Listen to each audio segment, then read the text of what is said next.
SOD for today is John, and he's got a bunch of stuff, so he asked me to hurry up through this part, get him on, because he's got a lot of things to talk about. John Pifer, SOD. You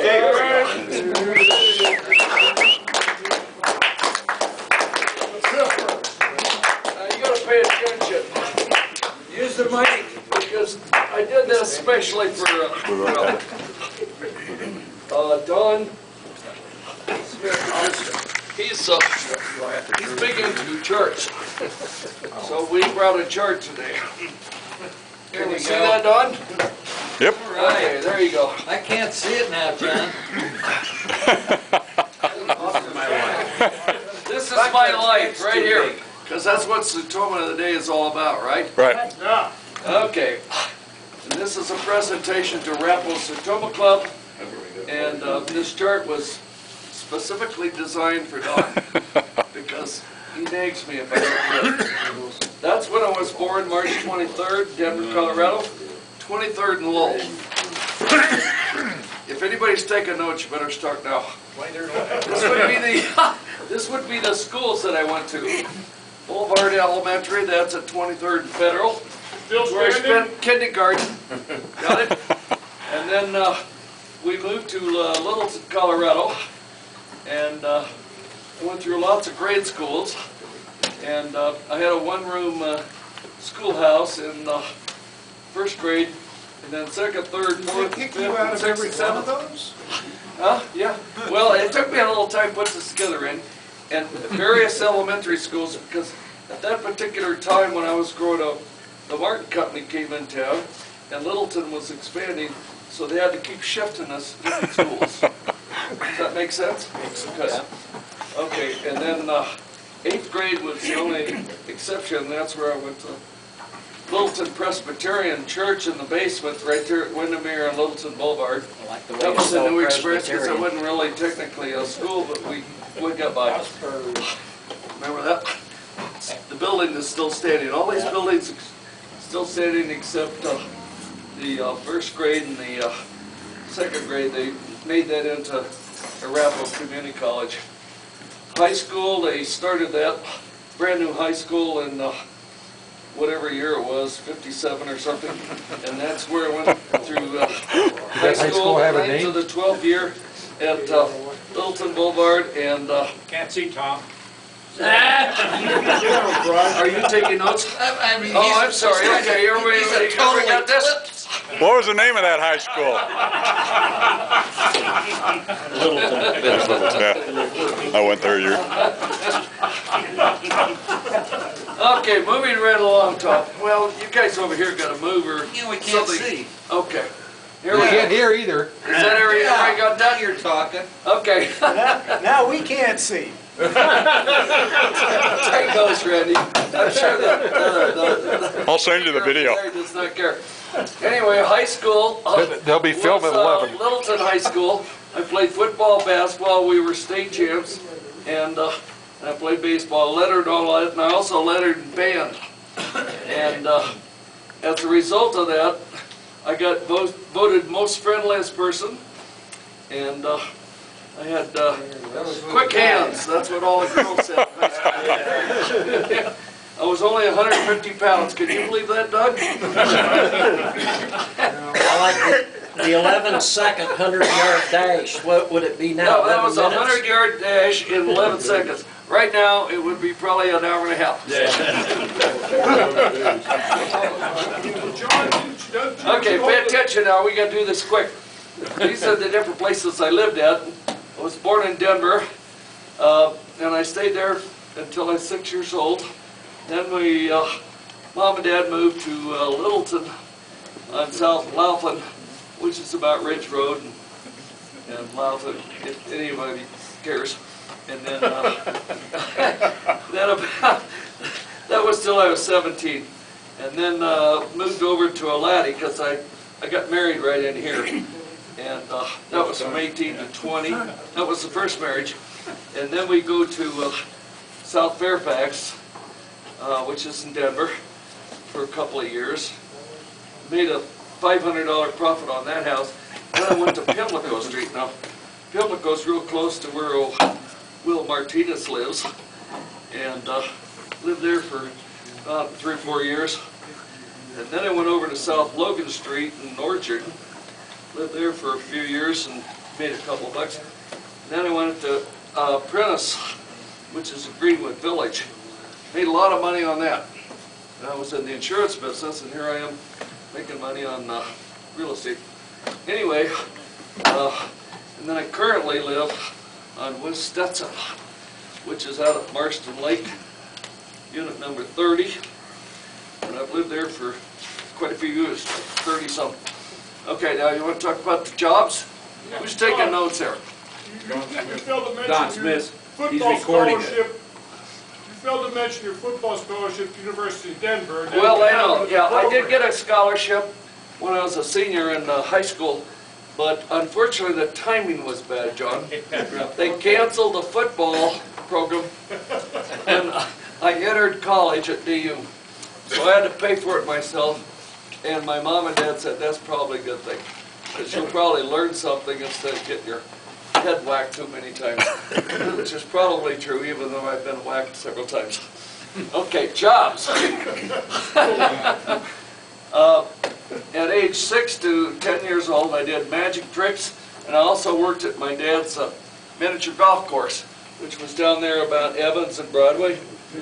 And I think I made about 50 cents an hour, which was a pretty good job back in those days. They didn't have any of those big deep traps, sand traps though. No, this was a miniature golf course. Sand greens.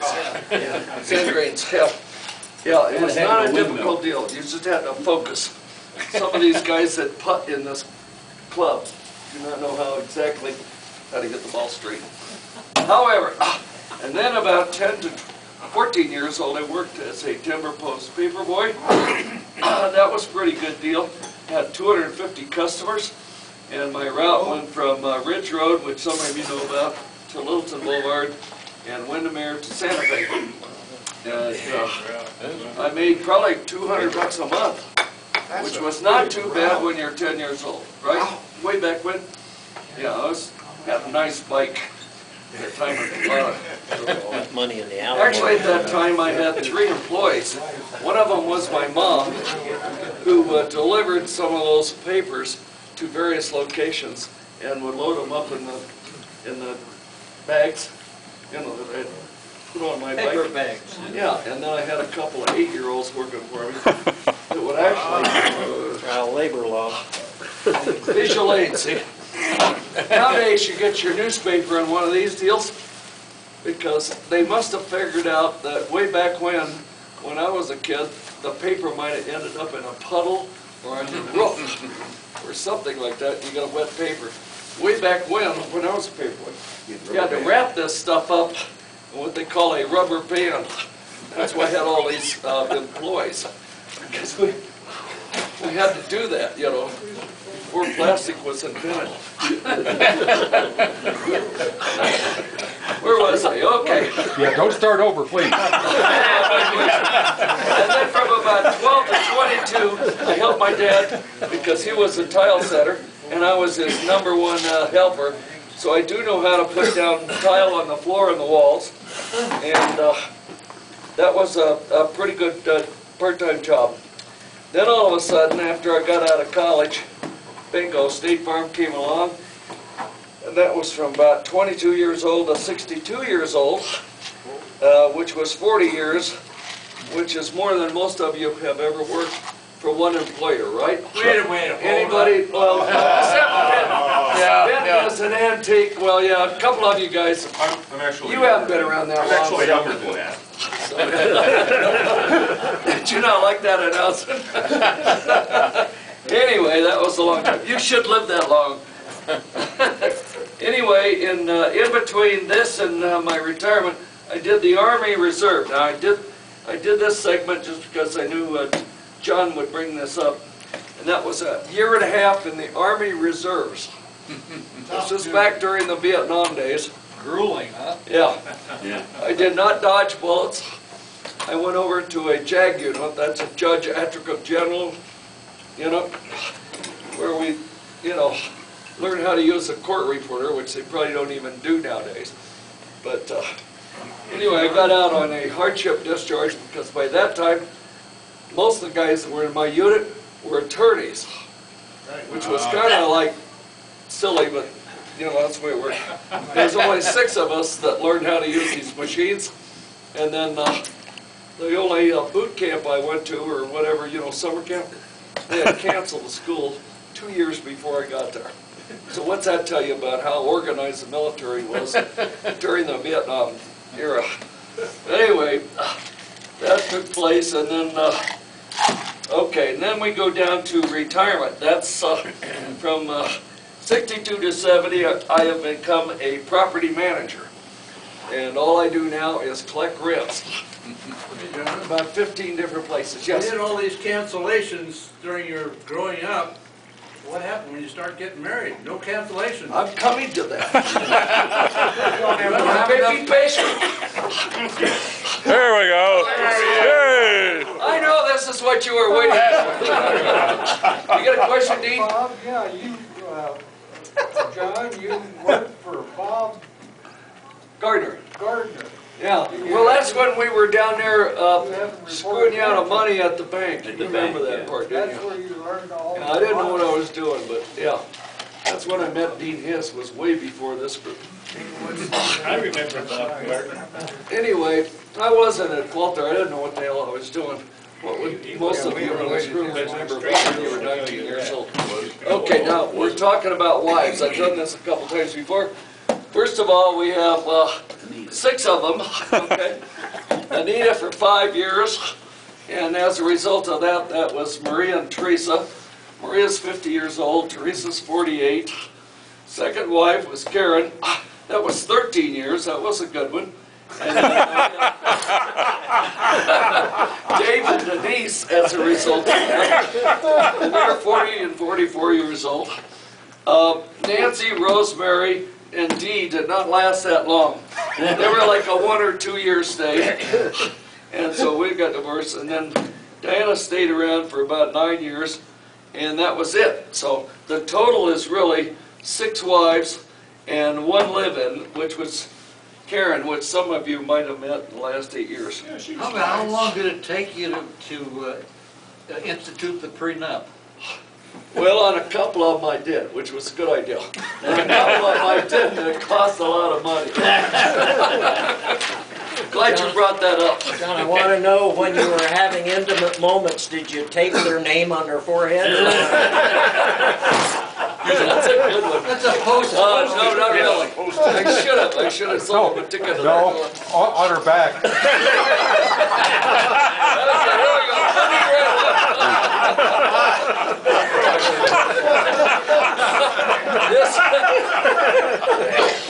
You guys are not attentive enough here. Okay, what we have here is the activities and the hobbies. And I used to be a pretty good golfer and a good tennis player. This is my tennis group over here with Phil Grimm and Tom Fry and Norm Schillo. Not a bad group to play with.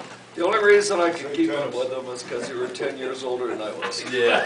I think Kabelic played with us a couple times he too. did. Yeah. Until you fell over a couple times. All of us. Yeah, I fell over too, yeah. The blood is still on the court, right? Okay, well, I used to do some other stuff like Shillo used to do, water ski and snow ski. And then currently I'm still a sports fan, and I brought my sports abilia over here. This is an autographed football from the first Super Bowl game. This is what you call a basic hockey puck from the Stanley Cup. This is a World Series baseball. This is a picture of me and one of the Nugget players. It's about twice as tall as I am. That's Nene. And then I got a collection of beanie dolls. Right? You know what that is, Doug? No. This is the pair of the official binoculars. Opera glasses. That I use, yeah. Well, opera glasses, ball games, because I participate in a lot of stuff. So there you are, Nuggets and whatever. And then I also go to Air Force and CU football, and I've been a sports fan forever. How about CSU? You missed a page. Now, I cannot do everything because a lot of those teams play every weekend, and so I have to make a choice. No, you missed That's that a one. new one. You pass that one up. Well, we're not going to get asked questions all the time. All right. These are the awards that I have. These are the personal awards. I have a State Farm ring right here. That's the lifetime membership in State Farm's President's Club. That's being in the top 1% of the company's agents. That's like 16,000 agents, so that's a pretty big deal for me. And then I caught a big fish. Where did I put the fish? There we go. I'll pass this one around because this makes Tom Fry and Got about 6 of them. I think. Phil Grimm really jealous because that's a big marlin. On the backside, a big picture of me and the Super Bowl trophy. I happen to have the guy insured that would go around to different groups like us and pass around the actual trophy. You were about 165 then, right? I know. Something like that. Give or take 20 pounds something. He ate that fish. Let's see, what else I do? Okay, and I'm probably the only guy in the room that's had 2 hole-in-ones. Some of you have had one, but I didn't bring all those trophies. We just had so much room. And let's see here.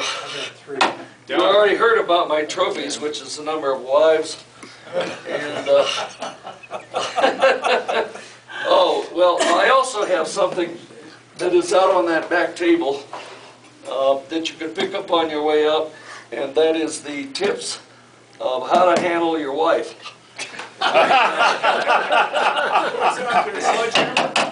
You know, I could have been a marriage counselor in another lifetime.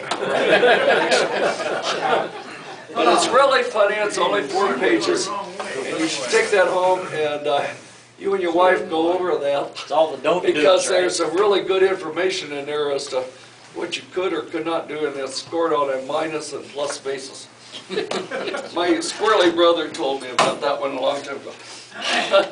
Okay, here's the rivers, John.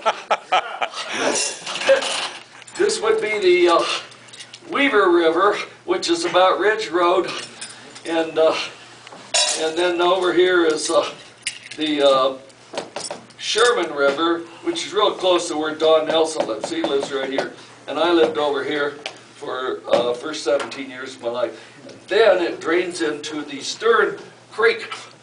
Now that's pretty short. It's right there at Gallup and Cayley. That goes into the Stern Lake where we've had some picnics before.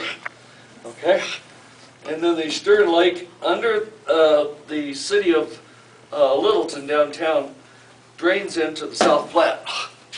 Any questions on that one? Good job. Which drains into what? Well, the South Platte goes to Nebraska. Nebraska probably goes to Mississippi or some damn thing. I don't know. Anybody know where the South Platte is? That's where it ends up. I can only follow those rivers so long. You go to Missouri first. Now this is the gifts that I've given out at State Farm. Today we have, all I got left over is some combs out there in the back table. Oh, where's the And in case you guys want to come back. My lady got a couple of them. And Shell. I picked up an emery. Yeah, and the nail files are really impressive. You give those to your wife, and then you use the comb for your hair. Got that? I use the comb for what? Your hair, and then you give her the nail file. Continue. Yeah, okay. Okay, in the past I've given many gifts, whether I was Sertoma today or whatever, road atlases, pins, towels, whatever, chart grippers, and I did put the Never nail files. thought about- Okay, now, I think I'm done. Did you get all that on? Yes, I did. Oh, jeez. Now, if you guys got any questions, I tried to hurry this up because I didn't want to. And you're on time. I thought I covered it all, John. You didn't talk about your positions in Sertoma, when you joined, who brought you Oh, in. I think did I skip over that? Yes, you did. Good God. Everybody was trying to tell you to skip Start over. Excuse me. What the hell? Start over. Well, that must be before the rivers. Keep going. There you go. Yeah, there you go. Okay, now, this is it. I've probably been in here 45 years. as a member. I was president in 1980-81.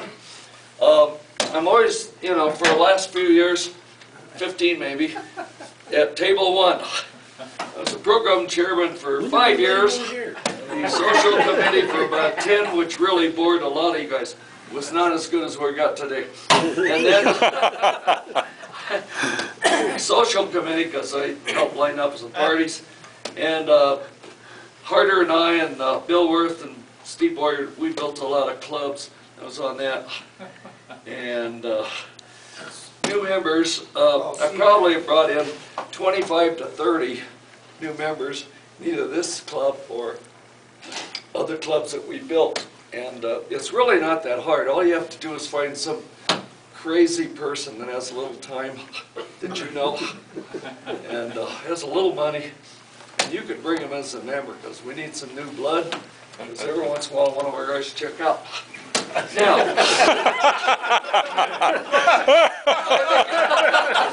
we don't like that part, do we? All right, now I think we got it all. You got it all. All right.